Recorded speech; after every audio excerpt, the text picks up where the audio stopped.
Hello everyone, मेरा नाम लक्ष्य सिंघल है। मैं एक रेसिपी क्रिएटर हूँ एंड लास्ट 2 ईयर से इंस्टाग्राम एंड यूट्यूब पे वीडियोस डाल रहा हूँ। एंड ये मेरा फर्स्ट टाइम है ट्रैवल ब्लॉगिंग में। तो अगर कुछ भी आपको ना अच्छा लगे तो प्लीज़ माफ़ कर देना, बट मैं प्रॉमिस करता हूँ अगर आपने मेरी ये ट्रैवल सीरीज़ देख ली हांगकॉन्ग एंड मकाओ की, तो आप खुद से ही अपनी ट्रिप प्लान कर लेंगे। कोई एजेंट की ज़रूरत नहीं पड़ेगी। फ़िलहाल हूँ मैं अभी अब घर पे एंड दिल्ली एयरपोर्ट के लिए निकल रहा हूँ, तो आपसे मिलता हूँ वहीं पर।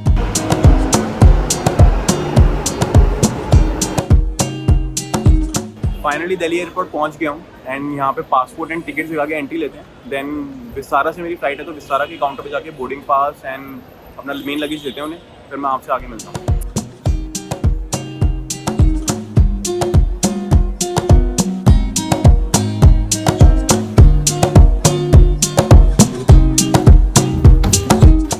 बोर्डिंग पास भी ले लिया, सिक्योरिटी भी हो गया, इमिग्रेशन भी हो गया, सब जल्दी ही हो गया, इतनी भीड़ नहीं थी। अब हूँ ड्यूटी फ्री में, जो कि कुछ लोगों के लिए तो बहुत फेवरेट जगह है, क्योंकि यहाँ सब टैक्स फ्री है। स्पेशली दारू पे टैक्स नहीं है, तो लोग बड़ी बॉटल्स उठा रहे हैं। तो आप भी देखो, जगह तो काफ़ी सुंदर है। मतलब सिर्फ दारू पे टैक्स फ्री नहीं, बट बहुत चीज़ों पे, लाइक वॉचेस पे टैक्स नहीं है, तो आप कुछ भी ले सकते हो। एंड मैं अपने गेट की तरफ जा रहा हूँ, जो कि गेट नंबर 6 है। दैन मैं आपको पूरा बताता हूँ कि हांगकॉन्ग आने के लिए आपको क्या क्या चाहिए, कैसे आप इजीली आ सकते हो। इमिग्रेशन में क्या पूछा मुझसे अभी यहाँ इंडिया में, एंड वहाँ का इमिग्रेशन तो मैं वहीं बता पाऊँगा, बट एक एक डिटेल बताऊँगा आपको, ताकि आपका ट्रिप ईजी रहे।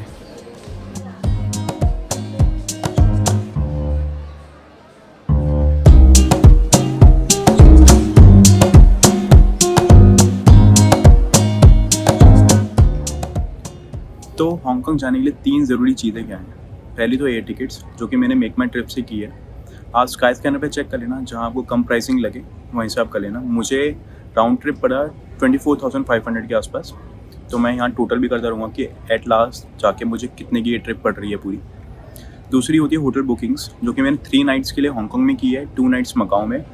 एंड इसकी कॉस्टिंग एंड लाइक कौन से होटल्स किए मैंने, वो मैं आपको बाद में बताता हूँ। किया मैंने मेक माई ट्रिप से ही है। एंड तीसरी सबसे इंपॉर्टेंट चीज़ होती है वीज़ा। तो इंडियंस के लिए वीज़ा तो हांगकॉन्ग में फ्री है, बट एक फॉर्म होता है जिसको PAR बोलते हैं, प्री अराइवल रजिस्ट्रेशन, तो वो फिल करना पड़ता है, और वो बहुत ज़्यादा ज़रूरी है हांगकॉन्ग जाने के लिए।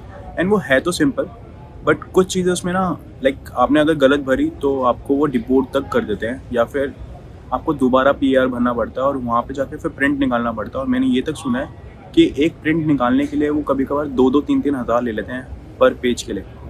तो इससे अच्छा है कि आप ढंग से घर पे ही भर के जाएँ। तो वो कैसे भरते हैं मैं आपको थोड़ा सा बताता हूँ। जो वैसे तो बहुत सारी PAR की वीडियोस बनी हुई हैं, बट जो चीज़ें उन्होंने छोड़ दी और जो सबसे ज़्यादा ज़रूरी है, मैं वो आपके साथ शेयर करता हूँ। आपको गूगल पे आगे लिखना होगा PAR फॉर हांगकॉन्ग, एंड उसके बाद मेक श्योर आप इसी लिंक पे क्लिक करें। एंड उसके बाद आपको जो करना है अप्लाई नाउ। तो उसके बाद आप ये पढ़ भी सकते हो, नहीं तो आप डिक्लेरेशन पे बस करें, स्टार्ट करें। मेक श्योर आपके पास एडोबी रीडर मतलब मोस्ट ऑफली होगा ही, प्रिंटर हो, नहीं तो आप एज अ PDF सेव कर सकते हो, बाद में प्रिंट निकाल सकते हो, कोई दिक्कत नहीं आएगी। कंटिन्यू करते हैं। I have read, continue. ये भी आप पढ़ सकते हो, इसमें लिखा हुआ है जैसे कि 14 डेज़ के लिए रहता है ये, उससे ज़्यादा आप एक्सीड नहीं कर सकते, मल्टीपल एंट्री वीज़ा है ये। तो ये सब आप पढ़ सकते हो, नहीं तो आप कंफर्म एंड कंटिन्यू करें। तो ये फॉर्म खुल जाएगा जिसमें वो आपसे सरनेम पूछ रहा है, गिवन नेम इन इंग्लिश पूछ रहा है। तो सब कुछ मेंशन किया हुआ है कि आपको पासपोर्ट से कहाँ से क्या लिखना है, और ये क्लियरली जैसे पासपोर्ट में स्पेलिंग वेलिंग सब देख के लिखना। मेक श्योर आप 2-3 बार देखना कि कोई गलती ना हो। और जैसे आपका कोई और एलाइस नेम है या नहीं, जैसे मेरे केस में नो था तो नो किया। Have you ever been to by other names, no. उसके बाद जो भी आपका सेक्स मेल फीमेल आप हो डाल देना। मैरिटल स्टेटस क्या है, सिंगल मैरिड जो भी हो डाल देना। डेट ऑफ बर्थ आपकी जो पासपोर्ट में है एग्जैक्टली सेम ऐसी। अब मेन क्वेश्चन आता है प्लेस ऑफ बर्थ का। अब जैसे ना, अगर सपोज करो आप आगरा उत्तर प्रदेश में हुए हो, आपके पासपोर्ट में मेंशन है आगरा उत्तर प्रदेश, और यहाँ पे 2 ऑप्शन दिख रही है, आगरा और आगरा उत्तर प्रदेश। तो आपने सोचा मैं आगरा ही कर देता हूँ, क्या फ़र्क पड़ता है? तो भाई फ़र्क पड़ेगा, आपको आगरा उत्तर प्रदेश ही करना पड़ेगा। बट मेरे केस में क्या प्रॉब्लम आ रही थी कि मेरा है दिल्ली कॉमा दिल्ली। अगर हम यहाँ देखें तो यहाँ दिल्ली मिलता है, दिल्ली कॉमा दिल्ली नहीं मिलता। तो अब उस केस में हमें क्या करना चाहिए, जब कोई भी ऑप्शन इसमें हो ही ना जो भी आपके पासवर्ड में मेंशन है, तो उस केस में आप क्या कर सकते हो, आप बिल्कुल स्क्रॉल करेंगे नीचे की तरफ, तो आपको एक मिलेगी option others please specify below. तो जैसे ही आप अदर्स करेंगे यहाँ पे आप टाइप कर सकते हो, जैसे दिल्ली कॉमा दिल्ली। या जो जो भी आपके पासपोर्ट में लिखा है एग्जैक्टली आप वैसे ही लिख दो, तो आप इस दिक्कत से बच पाएंगे जो वहाँ पे होती है कि वो बोलते हैं कि एग्जैक्टली आपका पीआर मैच क्यों नहीं कर रहा पासपोर्ट से। तो आप बिल्कुल एग्जैक्टली मैच कर सकते हो। उसके बाद तो नॉर्मल डिटेल्स आपको मेंशन करनी है। जैसे आप इंडिया के रेसिडेंशियल हो तो पासपोर्ट में जो एड्रेस आपने दिया हुआ है वही एग्जैक्टली लिखना है यहाँ पे। अपना मोबाइल नंबर डाल देना, पासपोर्ट नंबर, आपका कहाँ पे इशू हुआ था वो एग्जैक्टली वो भी मैच करना चाहिए आपका एग्जैक्टली कि कहाँ पे हुआ था। जैसे बरेली है, बरेली उत्तर प्रदेश, जो भी पासपोर्ट में लिखा है एग्जैक्टली लिखना है आपको। उसके बाद date of issue, date of expiry, एक एक चीज़। आप HKSR पहले आए हुए हो या नहीं, तो येस या नो। मेरे केस में नो था। आप बाकी किसी कंट्रीज़ में पहले कभी गए हो नहीं गए? जैसे मेरे केस में मैं गया हुआ हूँ, जैसे मैं दुबई गया था, तो दुबई के लिए है यूनाइटेड अरब एमिरेट्स लिखा गया ये वाला। मैं गया था अगस्त मंथ में 2023 में, तो मैंने वो लिख दिया। तो आप अगर जो भी 5 कंट्रीज आप गए हो पहले, तो आप वो क्लियरली मेंशन कर देना यहाँ पे, नहीं तो नो कर देना। उसके बाद वो आपसे पूछेगा कि ऑक्यूपेशन आप कहाँ काम करते हो, चाहे आपको बिजनेस है खुद का या आप जॉब कर रहे हो। जैसे मेरी केस में मैन्युफैक्चरिंग था, तो मैंने वो डाला, मैंने अपनी कंपनी का नेम डाला, एड्रेस डाल दिया। बस सिंपल सी डिटेल्स आपको मेंशन करनी है। इवन आप स्टूडेंट हो तो वो भी ऑप्शन है इसमें। अगर आप स्टूडेंट हो तो आप अपने स्कूल का, कॉलेज का नाम डाल देना, एड्रेस डाल देना, मोबाइल नंबर डाल देना, और आपको अपना पर्पस बताना है कि आप क्यों जा रहे हैं वहाँ पे। तो मोस्ट प्रोबेबली लेजर ही होगा सबका। अगर बिजनेस हो तो बिजनेस, तो लेजर विजिट।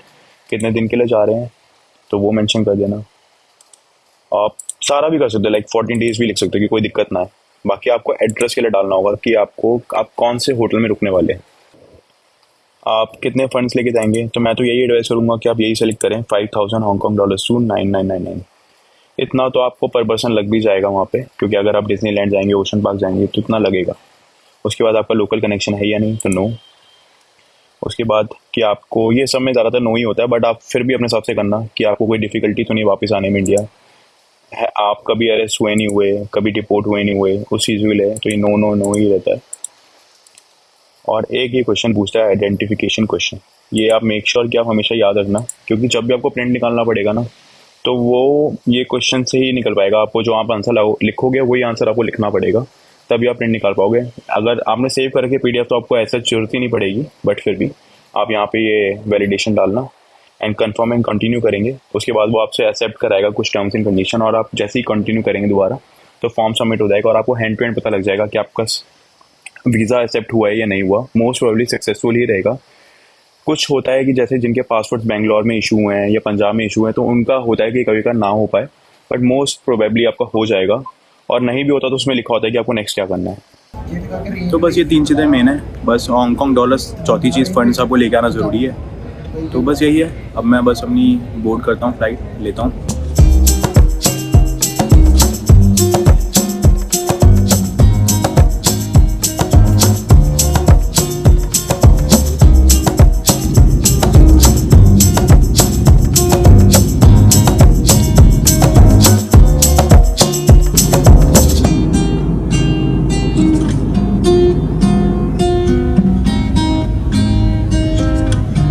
फाइनली हांगकॉन्ग पहुँच गए थे, एंड यहाँ आते ही ना आपको एक अराइवल फॉर्म भरना होता है।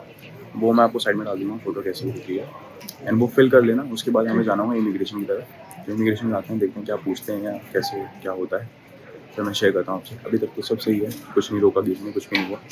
बाकी आपको तभी बताता हूँ। फाइनली इमिग्रेशन हो गया, बैगेज भी कलेक्ट कर लिया। एंड यार बस बेमतलब में डर रहा था इमिग्रेशन को लेके। लोगों की इतनी वीडियोस देखी थी कि ऐसा है वैसा, कुछ नहीं पूछा। ये पूछा कि रिटर्न टिकट है, कहाँ रुके हो, होटल का नाम क्या है, बस कुछ नहीं, भेज दिया। 2-4 मिनट ही लगा होगा मुश्किल से, उससे ज़्यादा लगा भी नहीं टाइम। एक टिकट वीज़ा देते हैं, वो संभाल के रखना है। एक अराइवल कार्ड का जो हम फिल करते हैं ना, उसकी कॉपी होती है, वो भी हमें हमारे पास रखनी होती है, बस। और कुछ नहीं था, बहुत सिंपल था। अब ऑक्टोपस कार्ड लेने जा रहा हूँ, देन आपको बताता हूँ कि ऑक्टोपस कार्ड कैसे है, क्या यूज़ है उसका।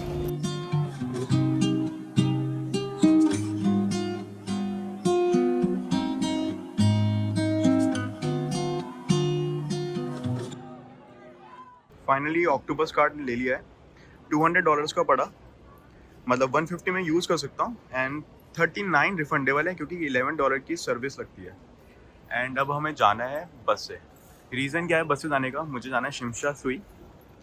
रीज़न यही है कि अगर मैं, मतलब 3 चॉइसेस हैं मेरे पास जाने की। जैसे कि मैं यूज़ कर सकता हूँ टैक्सी, टैक्सी से जाता हूँ तो अराउंड 4000 लगते हैं। दूसरा होता है मेट्रो।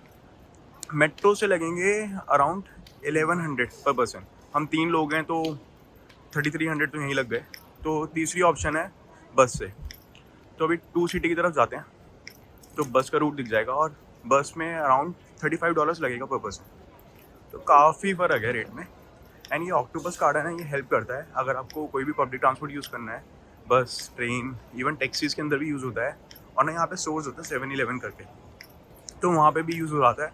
और वहीं से आप इसमें रिफ़िल भी करा सकते हैं अमाउंट, अगर अमाउंट कम हो जाए। तो काफ़ी यूज़फुल है। और ये $11 की जो फ़ीस लग भी रही है ना, तब भी इससे आपको फ़ायदा ही है। फ़ायदा कैसे है कि ये ना मतलब आपको ना हर जगह 5% सेव करता है। तो मतलब यार सही है, अगर आप 2-3 दिन के लिए हो तो ऑक्टोपस कार्ड तो ले ही लेना, बहुत सही है ये चीज़। है तो ये मेट्रो कार्ड की तरह ही, बट ये हर जगह यूज़ हो रहा है। ये पूरा बस टर्मिनस पे लिखा हुआ है कि कौन सा रूट कहाँ जाता है। जैसे मुझे तो A21 यूज़ करना है क्योंकि शिमला से भी जाना है, बट आपका अगर कॉस्टवे है या कोई और है, जैसे कॉस्टवे के लिए A11 है, जहाँ पे भी आपका होटल है वो बस ले सकते हो। बट हाँ, उस हिसाब से चलना पड़ेगा। यहाँ पे लिखा हुआ है, जैसे वो A11 का है सबसे पहले, देन ऐसे करके हमें A21 तक जाना है। आई थिंक काफ़ी आगे होगा, नहीं ज़्यादा आगे नहीं है, 4th वाला ही है। तो सारी बसें तो यहाँ पे डबल डेकर है, मोस्टली बसें, मतलब यहाँ तो सारी डबल डेकर ही दिख रही है। मे बी नॉर्मल बसेस भी होंगी। ये रहा हमारा बस स्टॉप, मतलब बस का वेट कर रहे हैं। अभी जस्ट एक बस निकली थी, तो आ जाएगी शायद 10-15 मिनट में। बस खड़ी तो है वहाँ पे, मुझे दिख रही है, बट अब वो क्यों नहीं आ रहा अभी तो मुझे आइडिया नहीं। बट एक चीज़ और है कि आप अगर ऑक्टोपस कार्ड नहीं यूज़ करते तो आपको ना एग्जैक्ट कैश देना पड़ेगा। लाइक ये लोग चेंज नहीं देते, एक बॉक्स बना हुआ है, आपको उतना ही कैश डालना है। जैसे सपोज $35 है हमारा शिमला सुई का फेयर, तो आपको 35 डालना होगा। अगर आपने 40 डाल दिया तो वो आपको 5 रिटर्न नहीं करेगा। तो इसलिए ऑक्टोपस कार्ड तो ले ही लेना, बहुत फ़ायदा रहेगा उसका। एंड 5% डिस्काउंट भी देता है आपको। ये देखो, लोग ना क्यू फॉलो करते हैं यहाँ पे ना, ऐसा नहीं है कि कोई भी आगे बीच में लग जाएगा। इंडिया की तरह तो नहीं है यार, अब बस भी आती है ना तो एक एक करके जाते हैं, ऐसा कोई रश नहीं है। वही बस आ गई जो खड़ी थी वहाँ पे, तो चलो अभी चलते हैं, बोर्ड करना है और बताते हैं कैसे हो।